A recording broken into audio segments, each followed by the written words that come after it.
अस्सलामुअलैकुम friend, Khan point पे खुश आमदीद। दोस्तों, आज हमारे पास एक रिसीवर है रिपेयरिंग के लिए GX6605। ये ओरिजिनल बोर्ड वाला है। तो इसमें प्रॉब्लम दोस्तों क्या है, आपको ऑलरेडी बताता चलूँ कि अभी ये जो है ऑडियो रिपेयर के लिए आया हुआ है। जबकि मैं नज़दीक करके आपको चेक करवा देता हूँ कि इसमें ऑडियो वाला प्रॉब्लम है। जब हम इसकी ऑडियो ओपन करते हैं तो ये जैसे हल्के से बादल गरजते हैं इसी तरीके से आवाज़ निकालता है। ये बैक साइड पे मैंने इसकी पिनें भी लगा दी ऑडियो वीडियो वाली, लेकिन मज़ीद आपको इसकी ऑडियो भी चेक करवा देता हूँ दोस्तों। ये देख लें दोस्तों, इसमें बादल गरज जैसे बादल गरजते हैं इसी तरीके से इसकी ऑडियो आ रही है। तो अभी जो है मैं अपने कैमरे को करता हूँ महफूज, और महफूज करने के बाद आपको इसमें जो भी प्रॉब्लम है मैं ऑलरेडी शेयर करूँ। तो दोस्तों ये देख लें, ये हमारा जो ऑडियो वाला इसमें प्रॉब्लम है वो किस तरीके से जो है हमने रिमूव करना है।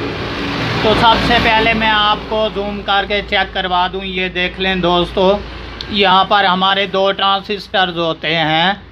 एक दाएं तरफ जो है 1AM वाला और बाएं तरफ जो है A7 वाला लगा हुआ है। तो यहाँ इस पिनों के जहाँ पर ऑडियो वीडियो वाले जैक लगते हैं हमारे, यहाँ पर जो है दो ट्रांसिस्टर्स होते हैं। तो सबसे पहले जो दाएं तरफ वाला है ये हमारा ऑडियो की तरफ, और ये जो बाएं तरफ A7 वाला ये वीडियो की तरफ।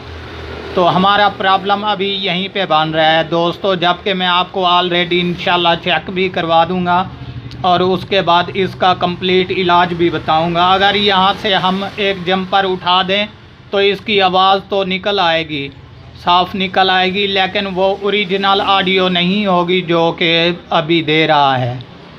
तो अभी किस चीज़ में प्रॉब्लम है दोस्तों कि यहाँ पर जो है, एक तो अगर यहाँ पर वोल्टेज रुक जाए तब भी इस तरह के प्रॉब्लम होते हैं, और इसके बाद अगर ये वाले ट्रांसिस्टर जो हैं ये शॉर्ट हो जाएं तब भी जो है ये प्रॉब्लम आ जाती है, जबकि इसको आप बआसानी रिमूव कर सकते हैं। तो दोस्तों अभी मैं आपको मीटर की मदद से चेक करवा देता हूँ कि हमारा प्रॉब्लम कहाँ पे बन रहा है। तो सबसे पहले जो है ये देख लें दोस्तों, मैं इस तरीके से इसको रखता हूँ ताकि आप दोस्तों को भी जो है इसमें इसकी प्रॉब्लम दिखाई दे जाए। तो दोस्तों ये देख लें, मैंने आपके सामने इसको रख दिया। यहाँ पर हमारा 1AM वाला ट्रांसिस्टर है, जबकि मैं यहाँ पर आपको चेक करवाता हूँ जहाँ पर हमारा फॉल्ट बन रहा है। तो अभी देख लें दोस्तों, यहाँ पर मैं अपना ओल्ड मीटर लगाता हूँ। ओल्ड मीटर लगाने के बाद आपको कंप्लीट ऑलरेडी जो है चेक करवा देता हूँ। सबसे पहले दोस्तों मैं ये 1AM वाला जो ट्रांसिस्टर है ये आपको चेक करवा दूं कि हमारा प्रॉब्लम जो है अभी यहीं पे बन रहा है किस तरीके से। ये मेरे पास ओल्ड मीटर है, मैंने जो रेड वायर है ये बाएं तरफ पकड़ ली और ये ब्लैक दाएं तरफ। तो ऊपर पिक्चर पे भी देखते जाएं, पिक्चर के ज़रिए मैं आपको समझाता चलूँ कि ये जो ब्लैक वायर है ये मैंने ट्रांसिस्टर के नीचे वाले कनेक्शन पे बाएं तरफ लगा दी, और ये रेड जो है ये दाएं तरफ लगा दी। यहाँ पर देख लें दोस्तों, हमारी कोई वैल्यू शो नहीं हो रही, अगर हो रही है तो हल्की सी हो रही है। इसके बाद रहा ये ऊपर वाला कनेक्शन ट्रांसिस्टर का, तो यहाँ पर भी मैं लगाकर आपको चेक करवा देता हूँ। ये देख लें, दोनों तरफ सेम टू सेम एक ही वैल्यू शो करा रहा है, जबकि हमारा प्रॉब्लम यहीं पे बन रहा है। ये मैं नीचे चेक करवा रहा हूँ और ये ऊपर वाली साइड पर दोनों तरफ जो है एक ही कनेक्शन चेकिंग हो रही। तो इसके बाद दोस्तों आप मज़ीद गौर से देख लें, यहाँ पर भी हमारा 1AM और Y2 का एक ट्रांसिस्टर लगा हुआ है ये मेन IC के साथ। तो यहाँ पर ऊपर वाला जो है ये 1AM वाला है और नीचे वाला जो है ये Y2 का। तो यहाँ पर मैं आपको चेक करवा देता हूँ ताकि आप दोस्तों की तसल्ली हो जाए कि हमारा जो है ट्रांसिस्टर अभी ख़राब है। ये देख लें दोस्तों, ये मैंने नीचे वाले पॉइंट पे चेक करवा दिया आपको, मीटर हमारा कहाँ पे चला गया, ठीक है।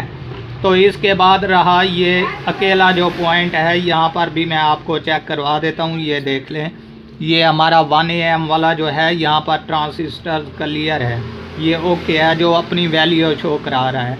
तो इसके बाद जो ये यहाँ पे ऑडियो वाली जगह पे लगा हुआ है, ये बिल्कुल कुछ भी शो नहीं करा रहा। हल्का सा ये देख लें, आपके सामने हल्का सा दिखाई दे रहा है, जबकि इसके अलावा ये डेड हुआ पड़ा है। तो अभी दोस्तों हम इसको ओपन कर और लगा देंगे, ये ओके और क्लियर ऑडियो देने लग पड़ेगा। तो दोस्तों इसको आपने निकालना कैसे है, ये भी मैं आपको बता देता हूँ कि यहाँ पर जो है आराम से कविये की मदद से इसको जो है गर्म करके निकालना पड़ेगा। वो इसलिए कि दोस्तों यहाँ पर जो है ये जैक होते हैं ऑडियो वीडियो वाले हमारे, अगर यहाँ पर हीट गन यूज़ करें तो ये बआसानी यहाँ से निकल आएगा, लेकिन ये अंदर वाला जो प्लास्टिक है ये पिघल कर हमारी जो ये ऑडियो वीडियो वाली पिनें हैं ये ख़राब कर देगा, यहाँ पर हमारी दोबारा पिनें नहीं लगेंगी। तो बेहतर तो यही है दोस्तों कि ये काविये की मदद से आप इसको चेंज कर दें, ये ओके और क्लियर हो जाएगा। अगर काविये के साथ आपको दुश्वारी हो रही हो तो यहाँ से बचाकर आप हीट गन के ज़रिए ये जो है चेंज कर देंगे ट्रांजिस्टर, इसकी ऑडियो ओके और क्लियर हो जाएगी। दोस्तों अगर ये छोटी सी वीडियो पसंद आए तो हमारे चैनल को ज़रूर सब्सक्राइब कीजिएगा और देखना ना भूलिएगा हमारा यूट्यूब चैनल खान पॉइंट।